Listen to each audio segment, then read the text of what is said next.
Well, hello there, ladies and gentlemen. Let me just start by saying, I told you so. There's so many of you that didn't believe me that something like this was going to come. I told you that they were building to something. Criterion was building to something the moment Janus acquired the Heisei Era.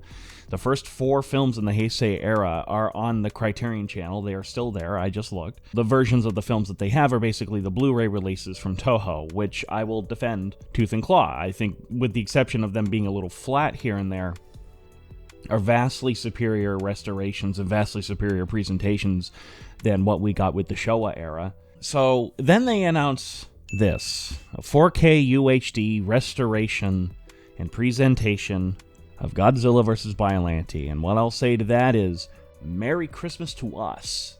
So it's not just a Blu-ray, right? It's not just a Blu-ray, but it's a 4K UHD restoration. The question that I have now, though, I was looking at some of the screenshots and some of the previews that they have, is this a Criterion restoration, or is this a Toho restoration that Toho is then giving Criterion? Either one, quite frankly, is just as possible as the other. The only thing that kind of makes me go, well, that keeps me from saying, well, it's probably a Toho restoration that Criterion is now using is, look what they just did with the original Godzilla, the 1954 masterpiece. They just released earlier this year a 4K UHD restoration of that film, and that was entirely them. That was Criterion, not Toho. If you look at the 2 restorations side by side, they are very different beasts. And I'm not entirely sure why that is. I have a feeling that there might have been some stipulations here in the rights, specifically the releasing rights that Criterion has in the deal with Toho. Because if you look at all of the other Godzilla films that were released within the Showa era pack, they were just the Toho original Blu-ray restorations from the early 2000s. That's about it. They weren't their own things, yet Godzilla was its own thing. So was the American version, Godzilla King of the Monsters. So is Godzilla vs. Biollante getting that same treatment here? I hope so. I genuinely hope that's what's going on. I still lean on the side that it was probably Toho that just gave them a 4K update. But then again, I haven't seen anything from Toho about a 4K restoration of Godzilla vs. Biollante. And if there was one, please forgive me, I'm just ignorant to that particular topic, even though I've been following their 4K Showa era releases rather religiously. You'd think, Biollante being one of my favorites, I would immediately know that Toho did a 4K restoration of that. I was expecting something to be announced around the holiday season, that Criterion would be doing something with those 4 Godzilla films that they now have the rights to. But I just didn't quite know what. But I will confirm that I did not think it was going to be for Biollante whatsoever. I was actually expecting something for the Return of Godzilla or Godzilla vs. King Ghidorah. The Return of Godzilla because, quite frankly, it is pretty cinematic. It is dark and it is a bit artsy, and it fits very much so in line with the original 1954 film. And then King Ghidorah because, well, it's King Ghidorah. The movie is absolutely insanely wacky and crazy, yet deep and on many levels. And King Ghidorah is also a marketable character, a recognizable character. It would make sense monetarily, in my opinion, for Criterion to maybe want to release its own box set for that particular film. I did think of possible 3 reasons why Criterion would pick Biollante over the other films that they have. One is it's an odd movie, especially for Godzilla. It is a highly unique film with a really strange plot. Its screenplay is a little weird. Its presentation itself is a little weird. There's a lot of really cool and crazy visual experimentation in this movie that I really appreciate. In fact, I would say this is probably the most unique Godzilla film ever made, on par with Hedorah, just not a psychedelic. And the other reason, in line with this first one, is it's also established basically a precedence for modern Godzilla. Not the Return of Godzilla, it was this film. And that precedence just really hasn't been changed but a handful of times since this movie came out. So I do think that if you look at it in terms of that, it does fit the Criterion mold shockingly well. Another reason that I don't think really had anything to do with this, but I nevertheless want to bring it up, is Japan did vote Biollante to be the best Godzilla movie back in 2016. Granted, that was several years ago. Probably they would vote -1 the greatest one now, considering everything that's gone on there. But it's also, you can't deny that there is, a lot of sort of nostalgia for this film, especially since Biollante, since it's been so hard to get over here. But the third reason that I can think of is a bit more cynical. Out of all the Heisei Era movies, this is the one that had its rights go up first. The Miramax Blu-ray and DVD has been out of print for a very long time. They are selling for literally hundreds and hundreds of dollars. And that's let alone the version that actually had a few special features on it. And I think that because of that, it was one of the first that they were able to get their hands on. Criterion was able to get their hands on, and thus they had more time to work on Biollante, sort of market it, and see what they could do with it. Maybe that's the reason. All that I just said is absolutely pure conjecture, and I have nothing absolutely to go on. It's just the business side of me that thinks that these are some of the reasons why they would choose Biollante out of all the others. So let's take a look at what this new Blu-ray release for Godzilla vs. Biollante is actually offering. So it's not coming out until March 18th of 2025. I wasn't expecting anything different than that.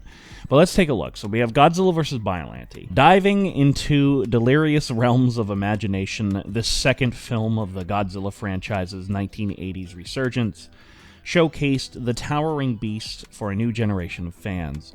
This time, Godzilla's foe is one of the series' most wondrously strange kaiju creations, Biollante, a mutant plant genetically engineered from the cells of a rose, a renegade scientist's dead daughter, and Godzilla itself. With a wild plot encompassing spies, psychic children, and bonkers biotechnology, and some of the coolest special effects in the history of Japanese cinema, Godzilla vs. Biollante stands as a high point in the ever-evolving mythology of the King of the Monsters. I think that's actually a pretty apt description for this film. This movie is bonkers. Is it as bonkers as Godzilla vs. King Ghidorah? No. And by the way, when I say that it's bonkers, I mean that in the absolute best way possible. It is a crazy film. It's a crazy film with a lot of really interesting themes on top of that to make it a very unique viewing experience. And one of the reasons why I love Biollante and King Ghidorah so much as entries in the Godzilla series. They have some things to say. They are examining what it was to be alive at that time in Japan, which I found very, very interesting. But the thing that really caught my attention and why, when this actually comes out, I am going to indeed get the Blu-ray, are the special features. Because special features are key, and I want to kind of discuss this a little bit after I'm done reading these off. So a new 4K digital restoration with 5.0 surround sound, DTS HD master audio soundtrack, new audio commentary featuring film historian Sam Delgan, I think that's how you pronounce his name, host of the podcast Eros and Massacre, and co-editor of the book Revolution in 35mm. I have positively no idea who this guy is. But if he's hosting a podcast, we know that at least stylistically, when it comes to this audio commentary, it will probably be pretty entertaining. So a making-of program from 1993, featuring director Kazuki Omori and special effects director Koichi Kawakita, among others. I am unsure if that is actually the same feature that was in the Miramax release that we're seeing right here, which was this. Special features, the making of Godzilla vs. Biollante and behind design. It wouldn't surprise me if it is, because that was a really interesting making of, because it kind of shows a lot of the experimentations that went on with the special effects. Maybe that thing from Miramax isn't there at all, and these are just all unique special features that Toho had that are getting released here in the States for the very first time. That would be cool if that was the case, or if not, it's cool just to have those special features anyways. To me, the commentary makes it almost worth getting this alone. But a short documentary from 1993 about the Biollante and Super X2 vehicle concept. There was a lot of experimentation, or as a part of that documentary. Specifically, there's some stop motion sequences. There's a lot of trial and error with the special effects in this movie, which is one reason why I think it's so cool. They were willing to experiment with the visual flair of a Godzilla film. New English subtitle translation, awesome. Plus an essay by science fiction and horror film expert Jim... I'm not even going to attempt to pronounce that last name. Serenella, I guess. New cover by Eric Powell. Oh, I do want to comment on that. I love this. It actually looks like it was drawn by somebody who had actually seen the movie before, unlike half of the graphic art design for that Showa era box set that they have, where I don't think they even watched the movie that they were drawing stuff for, because this scene happens in the film. That, and I like how they stayed pretty close to the designs of the actual monsters themselves. Again, unlike some of the stuff within the Showa era box set. I think this is actually not their 4K restoration. I think this is just from their... Oh, that shot is so cool. You see them in the reflection. That's such a cool shot, guys. That's what I mean by this movie and the experimentation in this film, is stuff like that. That's awesome. I love that. But I don't think that's really a part of the 4K restoration. Maybe these are, because look at these look amazing. Stunning, even, I would argue. I don't think they could look any better. This shot in particular looks absolutely phenomenal. And if that's even just an inkling of what this new restoration is going to look like, sign me the fuck up. I can't wait to get my hands on this. So when it comes to the special features, I'm very happy that this actually has some new and unique special features exclusive to this particular release, because Toho is who keeps all these companies from releasing their movies with special features in general. And the Media Blasters, Destroy All Monsters, and Godzilla vs. Biollante Blu-rays are the prime example of this. They all had, both of them had a considerable amount of special features and audio commentaries. But at the last second, Toho said, just kidding, we don't like them, and it made them pull those releases from shelves. Which, plays into this. We finally have an actual audio commentary that's going to be put onto this, and I'm excited for that alone, and plus some of the special features itself. I am sad, though, I'm not going to lie, that the Ed Gachuszewski audio commentary remains lost. That was recorded originally for the Miramax Blu-ray release, Blu-ray and DVD release, and Toho didn't like it, so they got rid of it. To me, that still remains the holy grail of lost Godzilla history content, in my opinion. I really want to listen to that audio commentary.